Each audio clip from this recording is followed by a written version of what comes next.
Good afternoon, everybody, and welcome to another episode of City Chatter. I'm John Bernstrom, Public Information Officer for the City of Grand Forks. I'm your host. We went a month without an episode, and now we have 2 episodes in a week. And I am joined this week by Ward 5 Councilmember Tricia Lunski. Tricia, thank you. Yes, thank you. So let's get right into it. You had probably a I'm length. Ward 4. You're Ward 4. Did I just call you Ward 5? Yes, and then I thought. Did yeah. you move? Do you know what it is? This What's is terrible. Do we need? We're not going to start over. You're Ward 4. I used to be Ward 5. Now I'm Ward 4. Oh, there you go. There we go. She is my council member. She is. Thank you. Okay. Now you got me all flustered. I know, me too. You got me all flustered. Council meeting last night. You were there for a little bit, but I think. I was there the whole time. But I meant it from a standpoint of it wasn't a short meeting. Oh, yes. It wasn't a short meeting. True. A couple of things that were covered that we're getting into, but I want to ask this real quick. Okay, we talked beforehand. I said I'm going to talk about this. I didn't mention this one. Oh, great. Water treatment plant. The old water treatment plant site is coming up in the next little bit. We're going to get some proposals from firms and whatever, what they could possibly do there. This is in your backyard. Yes. Do you have ideas that you want to see there? Of course. It's not in my ward, but it is in my It's backyard. close. It's in your very backyard. close. Yeah. Yes. Yes, so I think there's so many opportunities. I think the view is going to be to die for. Yeah. So that means you have to build high. I also would love to see, and this is just a pipe dream, but like if you had owner-built properties where instead of giving a developer some tax breaks, we could give individuals tax breaks to build what they want. Not a kit house, maybe it's a kit house, but kind of giving them some more flexibility. But that's just a pipe dream. Okay, so then that's going to lead to a second question here. You see housing in that site then? Yes. Not necessarily event. I'm throwing some event space. A science museum. I don't know what it is. You see housing there? Yes, I've always thought housing, but I'm not. Now you're making me think. And I think like commercial and housing. I think right now Grand Forks has a decent amount of commercial we need to fill downtown. Mm-hmm. I'm not saying we don't need more in the future, but I think housing is kind of what we need. You mentioned the view that's there. If you get high enough there, is gorgeous, right? It's at the forks of the river, Grand Forks. It's our Yep. namesake right there. Whatever is done there, I would hope there's a public space. I don't know what it is. Restaurant? I don't know what it is. Yep. That is at that high level that you can see that. Yep, coffee shop. So Yeah, it I could have no be idea. Fancy, casual. Yes, I agree. Something. All right, so that's going to be in I believe in the next couple of weeks. We're going to hear some of those proposals. Who do we want to work with? And like you said for you it was a pipe dream. That's what we're looking for, right? Yeah. This is kind of a once in a city lifetime type development. Right. Yeah. Speaking of cool ideas downtown, at the council meeting yesterday, so there are some state funds potentially available in a grant standpoint for kind of like park areas and stuff, and our greenway qualifies. So the downtown area, you got some conceptual ideas that the city will be going forward with, proposing this grant, and there's a match to it and everything. But there's some really cool ideas in there, and we're talking specifically downtown by the Sorley Bridge. What are some things in there that you saw that you're like, this could be really cool? Well, so the grant is only for south of the bridge. Oh, okay. But north of the bridge, they had an idea that a walkway from maybe Levee Height out into that, I don't know what you It's call the old it. railroad bridge. Yes, Yeah. the old railroad bridge. And maybe it's just a walking path. Maybe there's something out there. You could buy ice cream or Sure. But generally just to walk out there, I think that would be amazing. And maybe it continues to East Grand Forks, maybe not. It just kind of doubles around. And then the amphitheater. I think Grand Forks has needed an amphitheater, something natural where you just sit on the lawn. Mm-hmm. I think that could be phenomenal for our city. And again, it was all conceptual ideas, but this amphitheater idea, imagine the stage at the obelisk. Yes. That's kind of it with naturally seating down there. Yep. You run into some issues there. So we tried to have a couple events at the obelisk, Mhm. and there's the bike path there. So Right. you have to kind of work around that. There's no power. Yes. Yeah. We love power, right? Yeah, right. And it's on the wet side, so power is, it's doable. It's just a little bit more difficult. You can bring a generator. Generators are allowed. Sure. You can hide them in the trees, but yeah, there's definitely options. There's more playground space proposed. I was really excited about the amphitheater. Updated bathrooms. It won't touch Town Square, which currently has bathrooms, but there was also a building down there that could get wet, for restrooms. And that's the whole thing. It did come up in discussion a little bit. Nothing down there would be put in that is just like, oh no, it flooded. We didn't know, right? I mean, Yeah. I don't think we could get insurance on anything. Well, we probably could. We'd have to pay through the teeth, right? Because Right. it's in a flood zone. So you don't put anything down there. Like we have I'll call it the boathouse, but it's a container that we just move Yep. every spring. But then we can put it back. Do you know who moves it? I'm guessing a company that you maybe know about. Maybe. But Blue Stem in Moorhead, have you been there? Oh, it's been a long time. It's on the wet side. Sure. So it's possible that Blue Stem is amazing, and we're talking about something way smaller. But yeah, it can flood. Hopefully, minimal cleaning to get it back when it does flood. But I've lived here for 20 years. I've rarely seen the water come up to the obelisk. Sure. So that's pretty high. If you were to say ever, yes, it has. It has gotten up there. Flood protection does a great job. Is that in every? As a council member, I think you have that decision making, right? All right. If we are going to sit here, does it ever get wet? So we can't do anything down there. It will get wet eventually. Right. Right. But the balance of we have 5 great summers to one bad spring. What is it worth? You have that decision as council member. Yes, and I think, when we had the Greenway Takeover Festival, so many people said, I didn't know this space was here. So if you didn't go to Central and have Fayed down there sometimes, I don't think people understand the amount of space, the cool amount of space that's down there. And I will say this, where you would have your Greenway Takeover event, which is kind of right behind the Toasted Frog back there a little bit. Yep. That's probably one of the bigger flat spaces in the Greenway. I mean, the Greenway kind of winds from really tight, the river's really close to the flood wall, to you have quite a bit of space to trees and whatnot. The space where you would have it, that's a large space. It's a very big space. All right. So a couple of exciting conceptual things, right? It's as a council member, it's got to be fun sometimes that you're not just always talking road construction. Right. Right. And this year, potholes don't seem to be a huge issue. So Yeah. We're not there yet. We're almost there. Right. I always make a joke that every spring Grand Forks has the worst road, has a worst road in town. Our goal as a city is to make sure it's never the same road 2 years in a row. Oh, I like that. And as long as I've been with the city for 18 years, last year was 32nd. Year before that was University Avenue. Year before that was Cherry Street. Okay. Right. So don't get me wrong, we have potholes. We have to fix them. We just need to change that every year. I think I'm more shocked that you've been with the city for 18 years. Yeah, I know. You notice the lack of hair on my head. Yes. Yes, I have been there for 18 years. Wow, that makes me feel old. For those that don't know, when you moved to town, I was still working in TV, so our lives crossed at that point too. Yep. So in your ward, you are a lot of single-family housing. Yep. You do have apartments in your ward, just like any other ward. You maybe don't have as much as, say, Ward 1 or Ward 2, which are single-family but are rented out. You don't have as much as that. But as a council yesterday, you guys got an update on the city's rental program. Really, this targeted at that single-family home that's rented out. And there's a strike program and stuff like that. Can you talk a little bit about, do you as a council member hear about this a little bit of, I have renters next to me that don't take care of the property, can the city do you hear a lot of that as a council member in your ward? No, I don't hear a lot about that. Okay.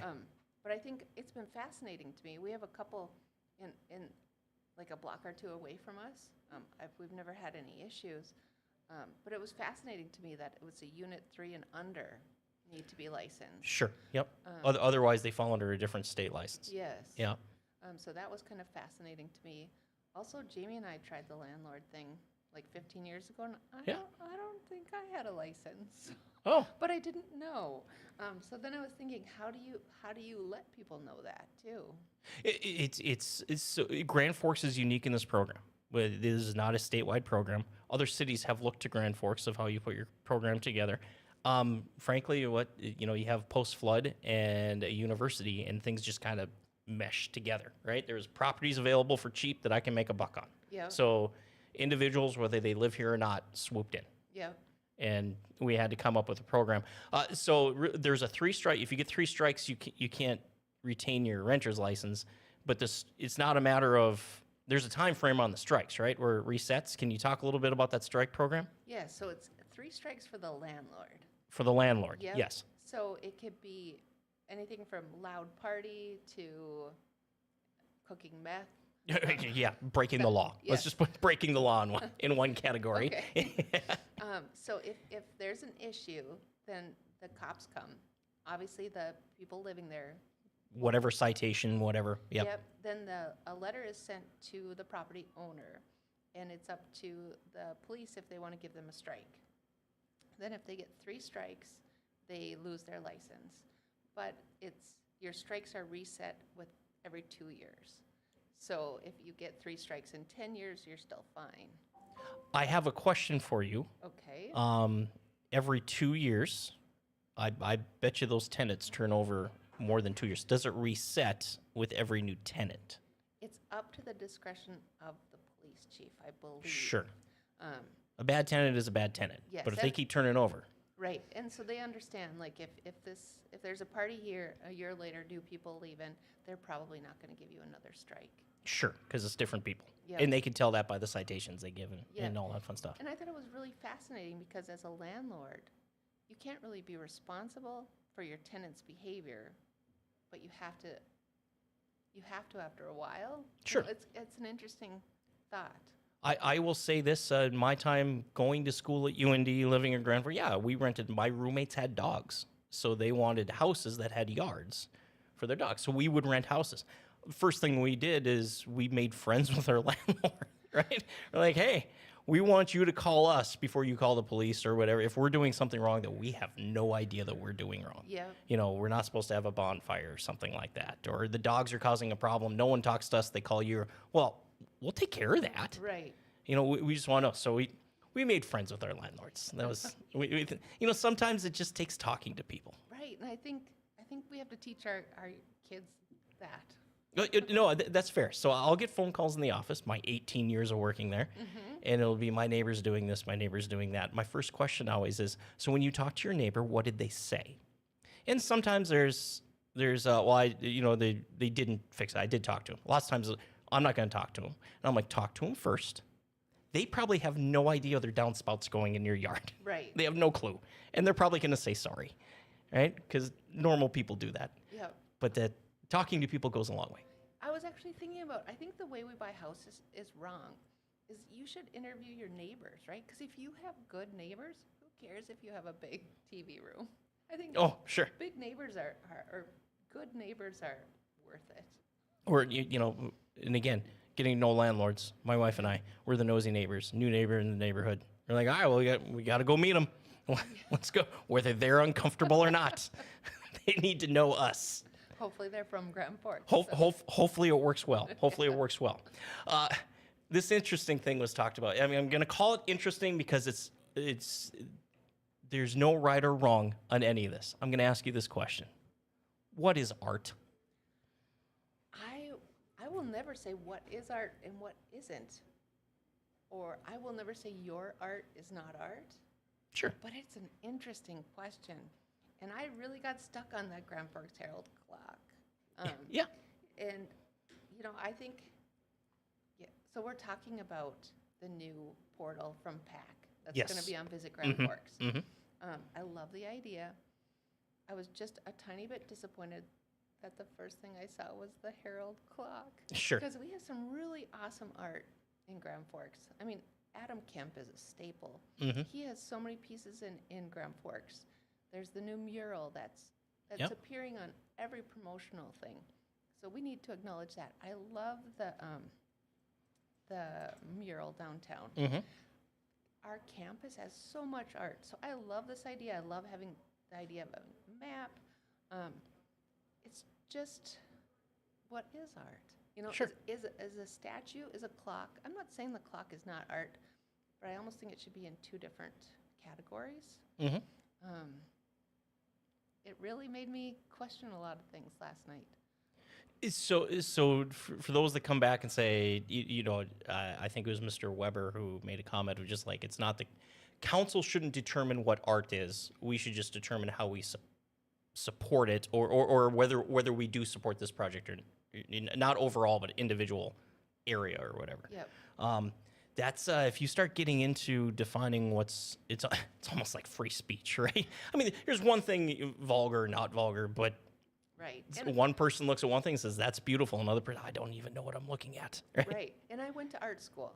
Yeah. So I've spent hours and hours debating this, talking about it. Yeah. You know, past life. So it is fascinating, and I think one thing that makes me sad is people tend to not talk about it because they don't want to say the wrong thing, Mm-hmm. and we're missing the conversation by not talking about Sure. it. And I'm not saying as a council member that's not my position. I just really miss talking about art. Sure. To your point of different categories, this is John Q. Citizen here. Maybe it's art and monument. Yes. Maybe. Yes. I say this, our city calendar, we went out this year, worked with an intern last year. It was a good internship project we worked with historic preservation of where monument pieces are in town, historical pieces. So there's next to your house, there's a Civil War monument there. Right. I lived in Grand Forks for how long before I drove past it? Didn't realize it was a Civil War monument. Yep. And then just this past month we were in White Bear Lake. They have a monument just like it. And I go, that's a Civil War monument. Oh, interesting. Yeah. It had different names on it, of course, but the statue itself was the same. Yep. And you know the piece that it's 4 pieces. It's on Fifth Avenue downtown, right when you're going over the bridge. I'm sorry, the railroad crossing. Okay. It's on a storage unit. Yes. So Yep. I think like that piece, it was made by a former professor. His name was Joel. I can't remember his last name. He sadly passed away. But he made it, and it was like paint by number, and then community people could stop by and paint a little bit. Oh. And my kids got to paint a little bit. And I think that's a really fun That's a story. cool idea. So I want those stories to be told. I think like Adam Kemp's fish. Mm-hmm. Do we know where they came from? Well, I want that story told. So I hope we can get there. And because I think if you're going to go out for an art walk, you want a little bit more information than just the artist's name. Sure. Or the story behind it. We've all Yes. seen the fountain at UND. Right, Yes. it's now next to what's the don't want to call it the religious center, but the ceremonial center there by Hughes Hopper Fine Arts. Danley. Thank you. There's a story behind that. Yes. That has significance. I went to UND. It was the fountain. Right. It was the fountain. That's all it was. So it's interesting some of those stories behind some of that stuff. It's on the corner of right across from Dairy Queen and Gateway and North Fifth. Yes. There's an old horse trough in there that used to be downtown. Oh, I didn't know that. That when people would travel, that was where horses could get water. That's in that little triangle park up there. Really? Right. It's stuff like that. Right? Yes. It's kind of fun. It's kind of fun. Yes, and I'm at that age where I think that stuff is interesting. That's right. Interesting. Also, you had an event come forward to City Council yesterday. That event aside, but we're getting into event season. I think you posed a interesting question, a good question, and I'm going to ask you because this is work you have done. What makes an event a good event? I think, so I've worked events on the production side, so Mm-hmm. the back end. I think when we're invisible, it's a good event. When you don't know we're there, when you don't know there's not enough porta potties, when you just go to the bathroom and things are great and you don't have to wait in line, you don't think about that. You don't think about, oh, last night that porta potty line was short. Mm-hmm. But it makes you have a better event. But do you know what? When you go there and you're like, that porta potty line was long. You don't remember when it's short. Right. You remember when it's long. Right. Yeah. So that's when the background or the production kind of disappears. That's what makes a good event.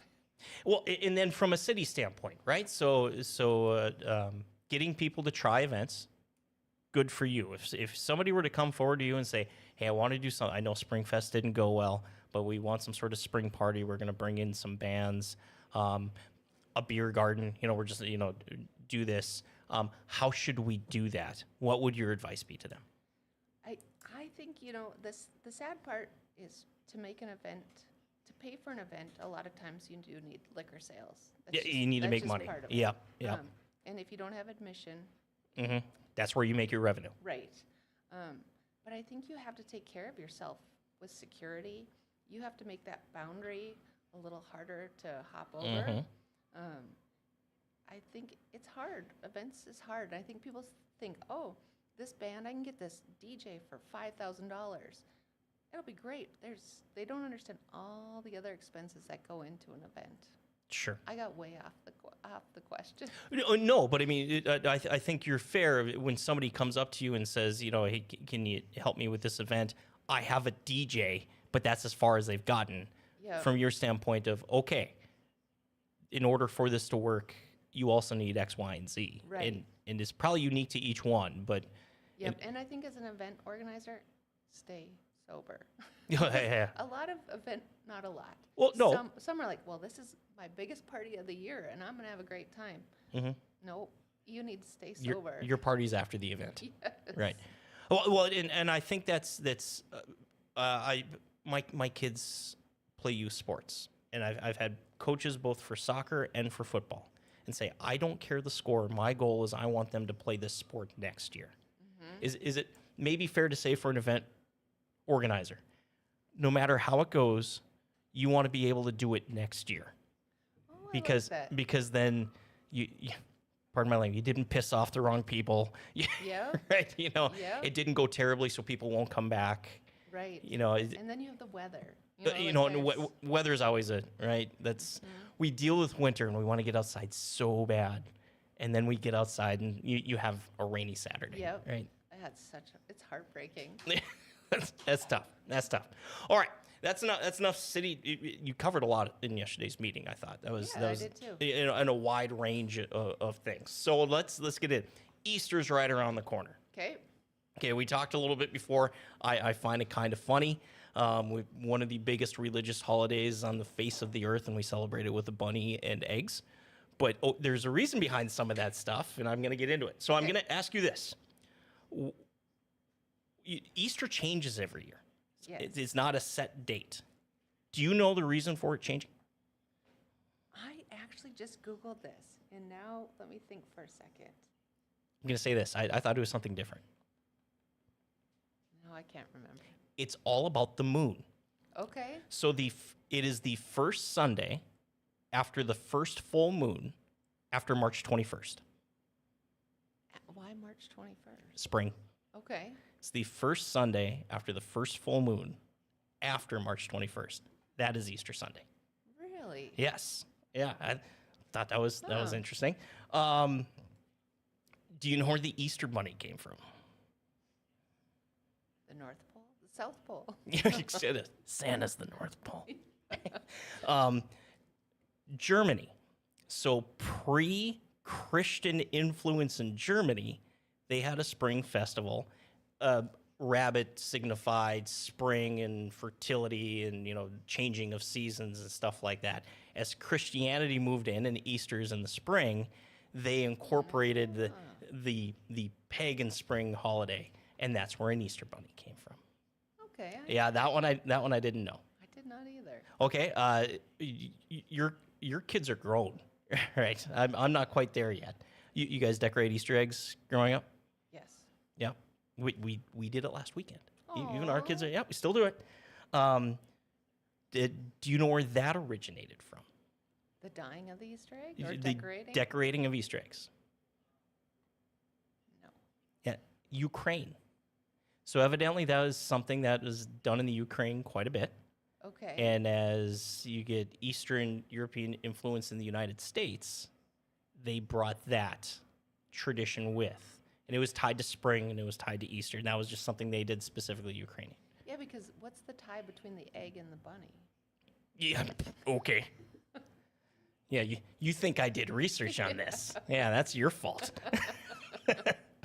But yeah, the bunny and the egg, how they're tied together. And then, of course, all the candy. Mm-hmm. Well, of course. You have to have candy. All the candy. Tricia, thank you very much. I appreciate you responding back to emails. Schedules got really messed up this spring. Not gonna lie, but I was included on that. That just, oh, let's do this. Not that day. Not that day. Not that day. Not that day. So appreciate it. We've done 2 in a row. So thanks for coming on. Thanks for having me. Yeah, and let's get weather changed, right? Yeah, So I looked at the forecast. I saw 50. there we go. That means we can start doing stuff outside. Yes, it does. All right. Tricia, thank you very much. And thank you, everyone, for watching this episode of the City Chatter Podcast. Again, you want to see previous episodes, go to grandforksgov.com/podcast. So you can see all of our previous episodes. And we'll be turning over here, getting into spring, and have everyone have a happy Easter. See you, everybody.